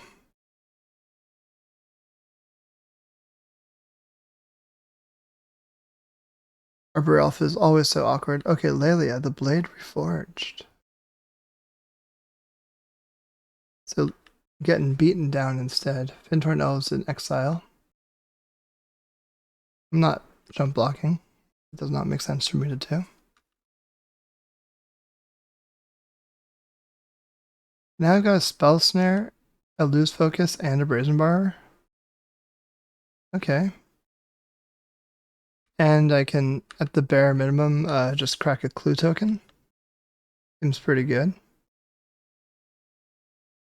So yeah, I think I'm going to take the hit from Lelia. And then on my next turn, worry about what my play is. Sea of Shieldred of the Apocalypse is potentially coming down. I'm way more worried about that, for instance. Okay. End step. Let's bounce the Lelia.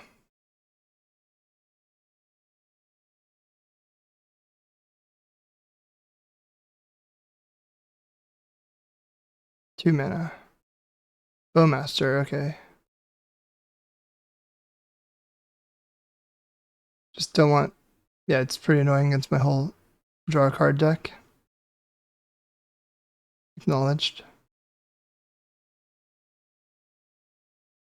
So I play Beseju. Play Oko.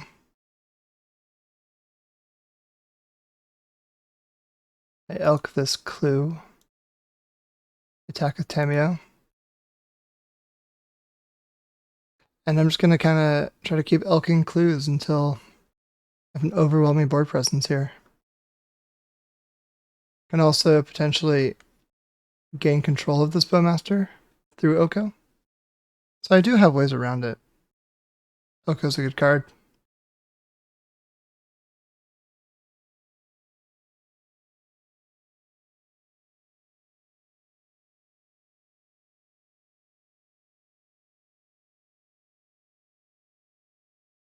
As far as the way that Tamiyo and Bowmaster interact, if I can get the Brainstorm effect on Andreas's turn, then what will happen is my Tamiyo will flip before the Bowmaster triggers resolve, so I'll be in way better shape to favorably interact with Bowmaster if I can draw 3 cards on Andreas's turn. And I'm just going to keep this plan up. Seems like a good strategy for me. I'm just kind of trying to make clues and get things stable. Play this because there's a chance I can fetch the blue-green Surveil land, Hedge Maze. So it can get some deck manipulation going that's not just drawing cards. Now I have a lot of counter spells too. I have Miscalc, Spell Snare, and Lose Focus, so I can really pick my spots. Unearth, huh? So I can pay 3 to make him lose focus on that.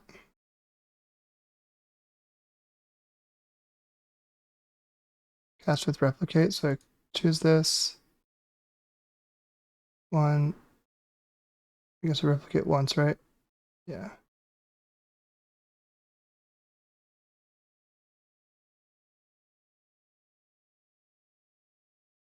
Same target. Okay, now at least for 2 mana, I have Spell Snare available if I need it. It looks like could be happening. No, 3 mana. Rough. It's the Slimefoot and Squee themselves. That dastardly duo. Okay. Bowmaster and Oko are in. I'll block here. He's just making sure I can't take the Slimefoot. Edge Maze. Let's do some looking. Gilded Drake is pretty cute.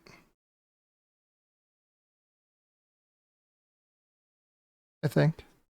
Do I want Gilded Drake? I can take Slimefoot and Squee that way.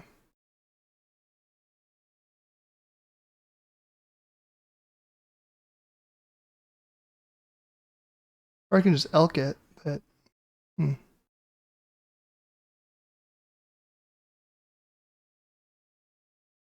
I don't think I want that.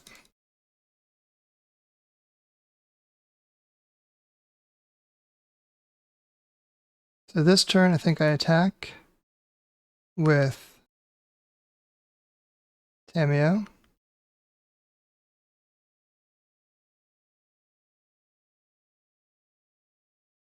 I'm going to draw 3 cards with Lorien Revealed.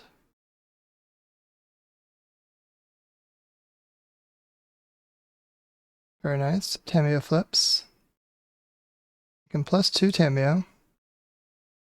And I can elk the Slimefoot and Squee so that it doesn't get its annoying abilities. It doesn't make more Saprolings. I think that's my plan.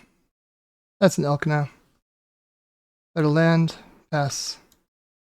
Move this up a little bit because I think that's the clearest spot for preview window, which I'm leaving open because we have so many cards in this format that I barely know what they do. So it's good to just kind of have a higher resolution text on what magic cards do. Currently, Slimefoot and Squee does nothing. It's an elk. Way to go, Oko. Okay, what's happening to me now? I have no free counterspells, despite what I would like. Oh, shoot. That's bad for me. That's really bad for me. Hamster man. I have a repeal at least, so after this turn I'll be able to survive. So Hamster is coming after Oko. And that's the only combat.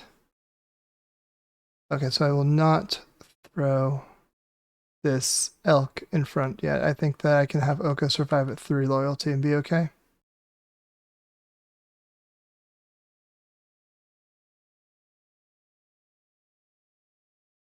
I'll +2 Tamiyo. I will +1 Oko to make another elk. Play a land. I do have a Brazen Borrower that can start killing this hamster man in a little bit. I just need to let this repeal timing work out in my favor first, I think. So Underground Mortuary is just binning lands, makes sense. Not making a new hamster. -2, and then the sacrifice a creature is on resolution.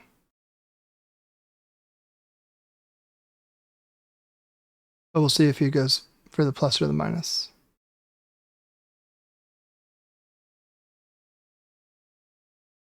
If he goes for the minus, I'm going to stifle it. If he goes for the plus, I'll let it happen, and then I'll wait to repeal it in combat.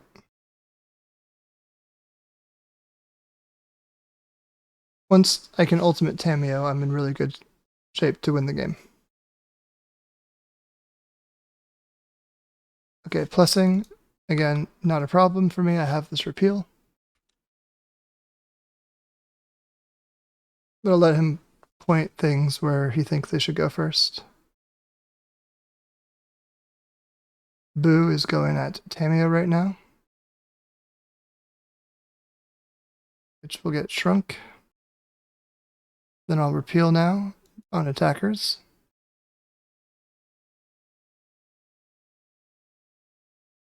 Drew a mental misstep, not the worst.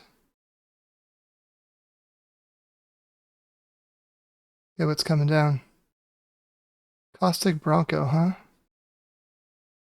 Can spell snare that.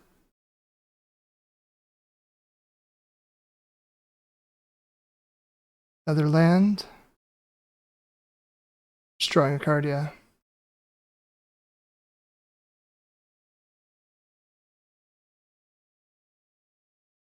Then we'll cast this Brazy Bee.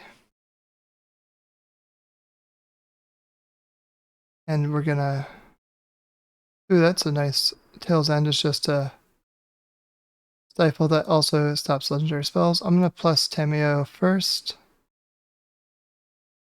I'll plus Oko on the clue. Play this island. I'm going to attack the hamster man with my Brazen Borrower.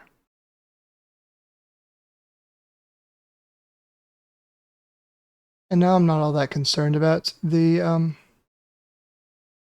abilities of this thing, because if he just attacks with the 4/4, I can block with glue tokens. And if he uses a minus ability, I can stifle it. Either way, I'm in pretty good shape.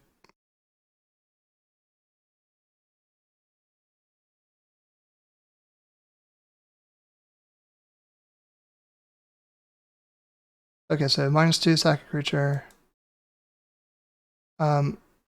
Let's stifle that. I have so much mana that I think just saving the Tail's End versatility is the better way to go.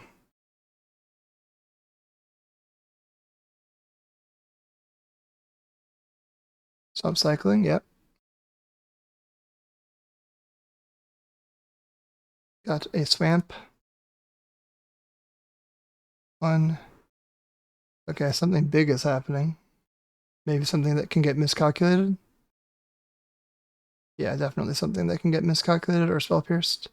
Living Death. Okay, so I'll start with spell pierce.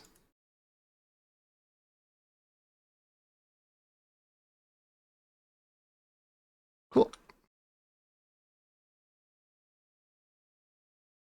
And Tamiyo ultimates, which draws me half my deck, and winning from there is pretty trivial, so Andreas is conceding to save some time.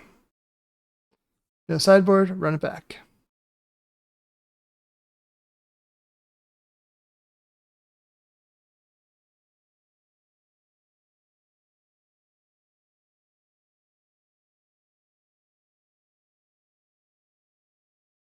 This hand is not a keep.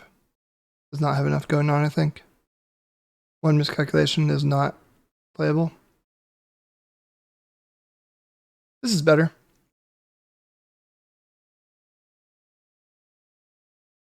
I think I get rid of...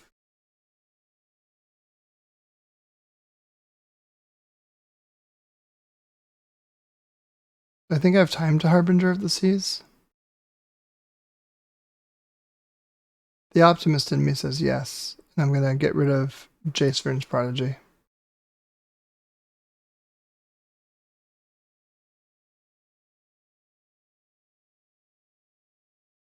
Elves of Deep Shadow, of course, the basic land, so this is not quite working out as I wanted it to, but you know, what can you do? Brainstorm obviously is great at flipping Tamiyo, so we're happy about that. Brain Surge is also great at flipping Tamiyo. 3. The big guy is in. So green, black, blue. Turn off red right now. Or black, yeah. Turn off red if I don't even have a second land. What am I talking about? Archmage's Charm is suggesting that I want to play out the Tropical Island next.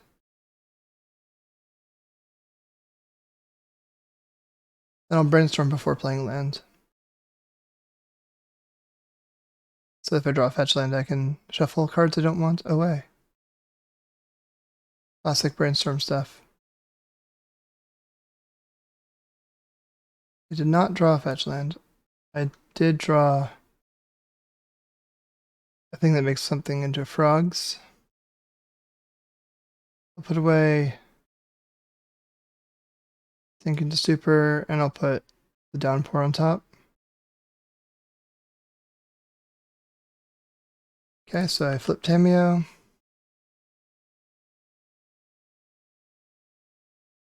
I will play out this Tropical Island and pass the turn. Next turn, I can turn the Slimefoot and Squee into a 1/1 with no abilities. And at that point, my Tamiyo's +2 will shut everything off. Harbinger of the Seas is doing pretty close to nothing with all these basics floating around.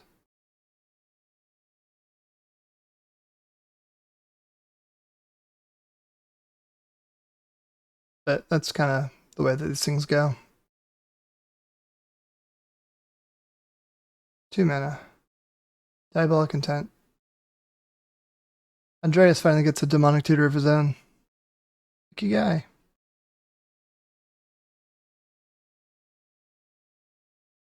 That's +2 here, because nothing else to do there. And then I'm just gonna Amphibian Downpour this now.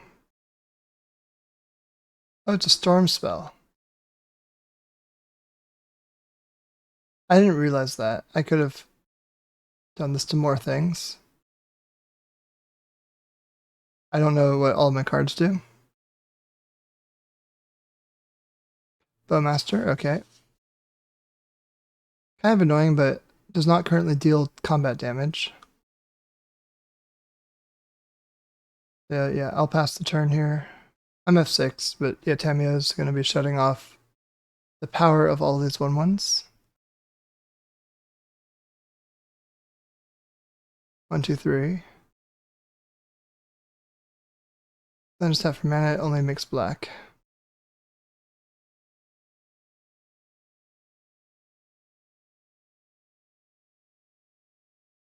Okay.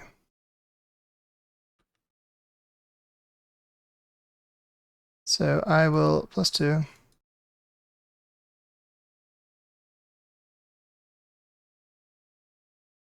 To the factory.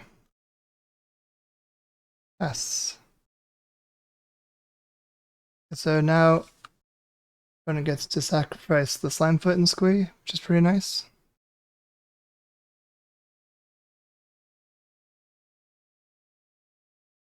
Gets this amphibian thing off of it. Yep.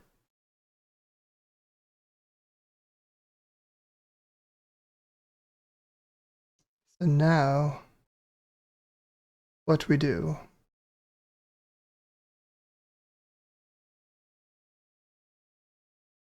What we do?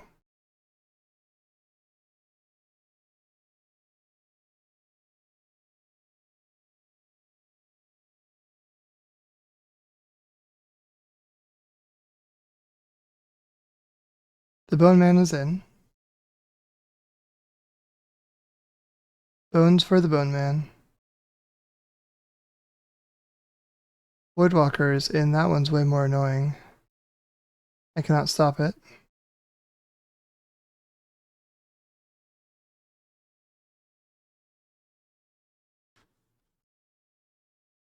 I don't want to draw cards under this Bowmaster, so I'm not going to. I'm going to move this down here because this is the cleanest spot in the preview window area.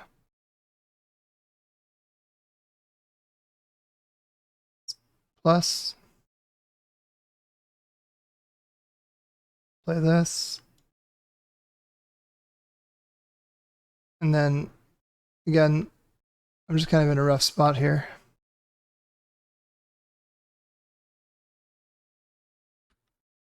He adapts, which he might, and I lose my factory if I try to block with it.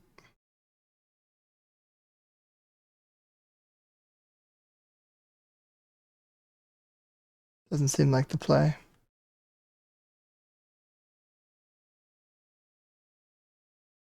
Okay, yeah.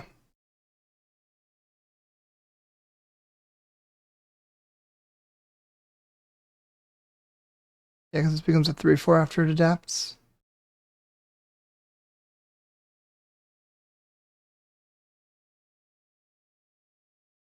Which he's doing now. There's no reason not to, just kind of trying to beat down the Tamiyo. Contamination is a hard one for me to beat.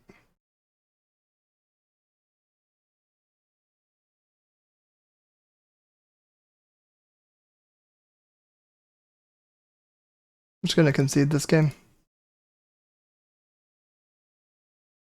My plans got contaminated.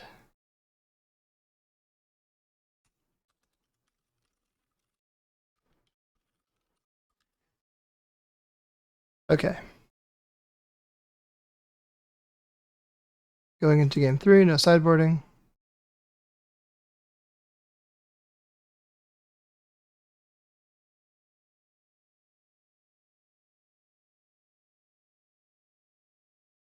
Yeah.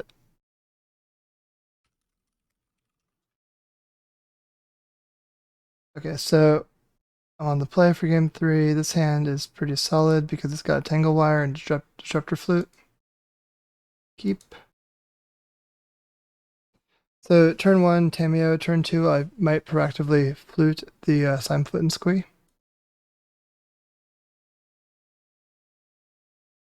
And then turn 3, I can Tangle Wire. Turn 4, I can Cryptic Command. Now I'm being optimistic, but you know. I haven't cast a Cryptic Command in a very long time.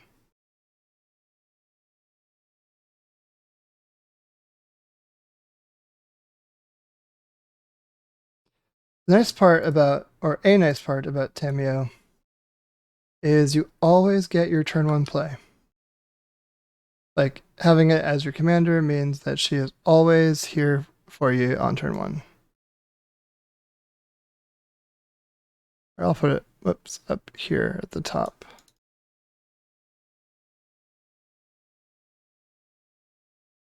I'll do this for the game state.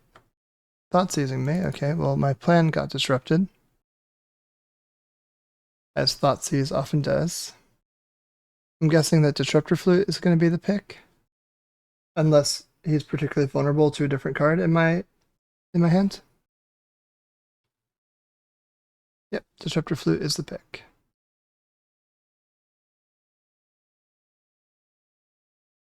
I will attack. I'm not going to reveal that I didn't draw a counterspell. And I'm going to, by which I mean I'm going to leave open the clue. I will crack at end of turn if I have nothing better to do, though.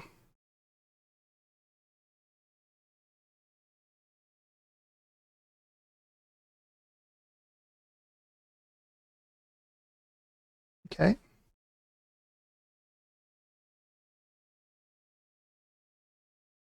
White of the Reliquary.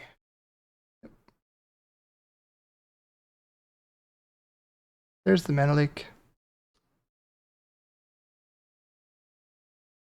So now I'm going to Tangle,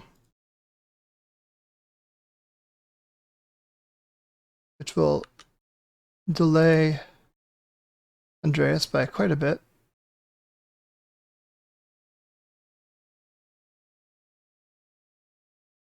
Now on his upkeep, he has to tap 4 permanents, of which he only has 3, so everything gets tapped.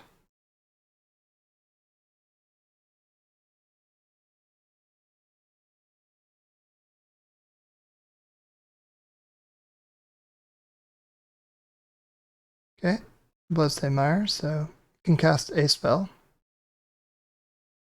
An elf or something? Yes, literally an elf or something. Okay. So on my turn, I want to stack these Tangle Wire triggers correctly. I want the fading to happen first. Now I tap Tangle Wire, Clue, and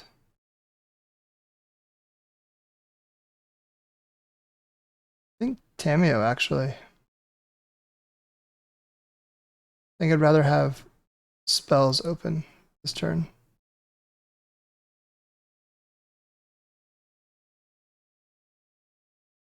Yeah, this turn I can like double spell. And I can play the factory, which I didn't know about, but this is very convenient because I can either Cryptic plus Malcolm, or I can mana leak something. So 3 things are getting tapped.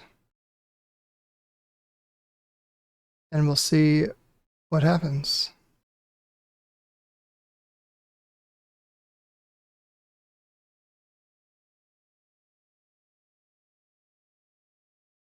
Okay, attacking with white.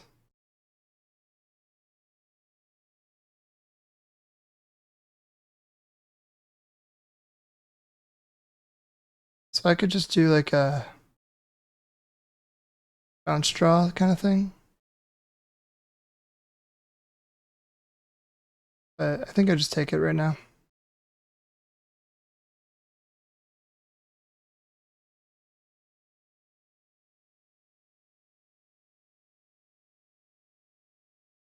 And then end step I can play Malcolm.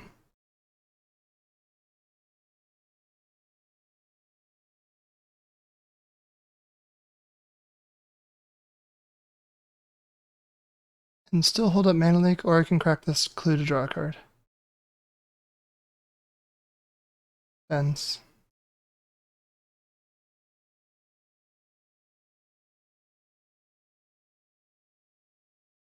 I think I cracked the clue to draw a card. Okay. So fading first. And I'll tap Tangle Wire and an island.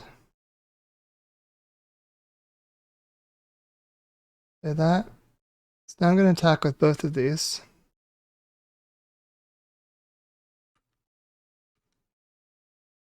And when Malcolm connects, he draws a card.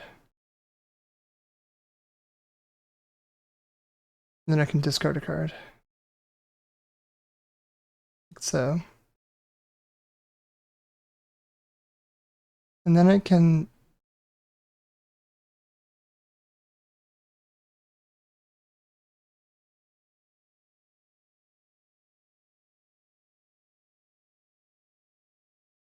pop the clue to flip Tamiyo. This direction's pretty nice, I think. +2 Tamiyo. And now I'm holding up Mana Leak, and I have a 3/3 blocker. The elf is now becoming a real land. So proud of it. What land is it becoming?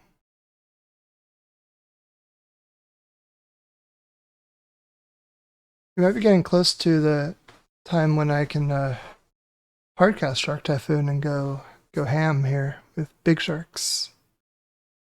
I don't think we're there yet, but it's a play that I might have access to.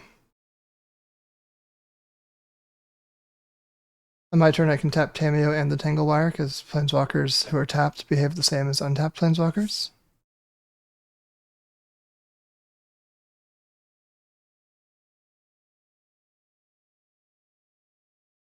Okay, surveilling. Makes sense. Kept the card on top. So two things tapped. 1, 2.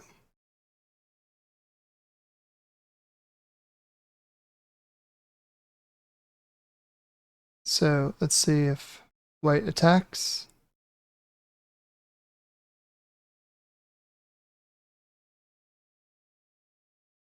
I think because I have misdirection, I'm gonna do this.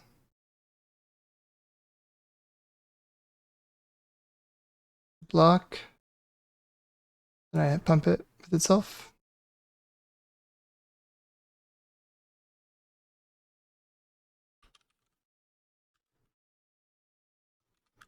Looks like this is just kind of a combat trick that I was sneakily hiding.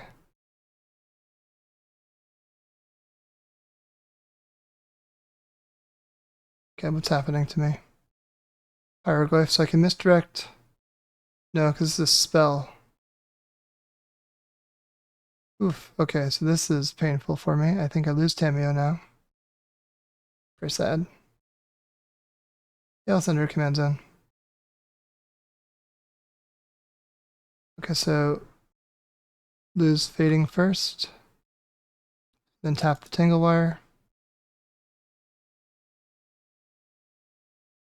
Christian import. So I wonder if I can take a turn off to Shark Typhoon.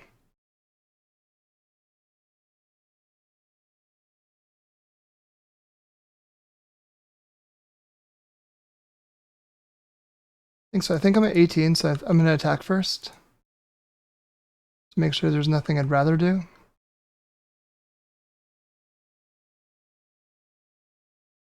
I do have Shark Typhoon. Okay, so Shadow Sphere is pretty good for getting back into it, I think, but like gaining life is literally important.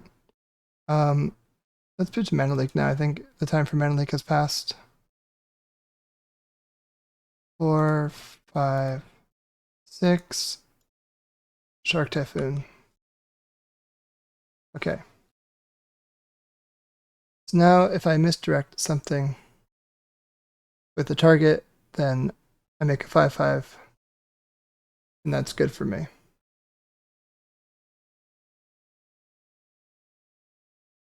Spell with target, perhaps? That spell does not have a target. Okay. So I'm taking a bunch of damage now.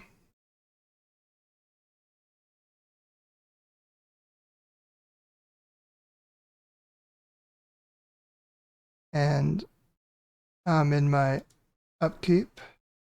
So I fade, I pitch 0 things. I'm going to 3.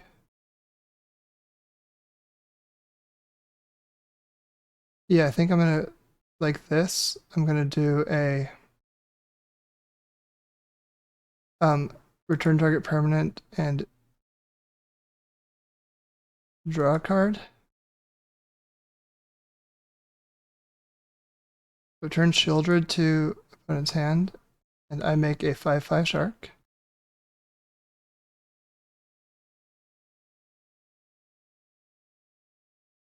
Civilian has indestructible as long as I have 2 other merfolk. I won't. So whenever I cast a non-creature spell. Let's attack first.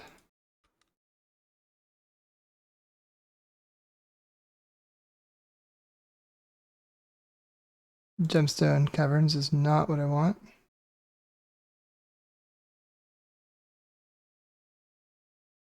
I think that I'm more inclined to Brain Surge than anything else. I just don't want to get got by stuff, so I'm going to do it now. Okay, Subtlety is a really good draw, so I'll put away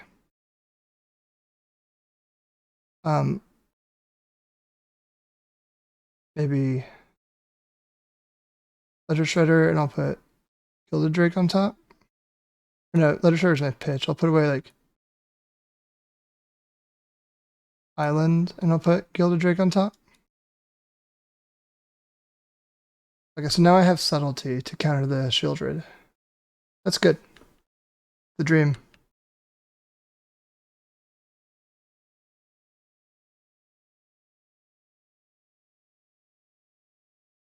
It doesn't trigger Shark Typhoon because it's a creature, not a non-creature, but we do what we can.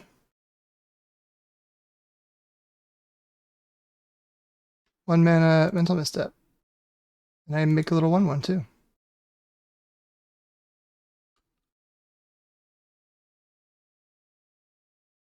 Okay.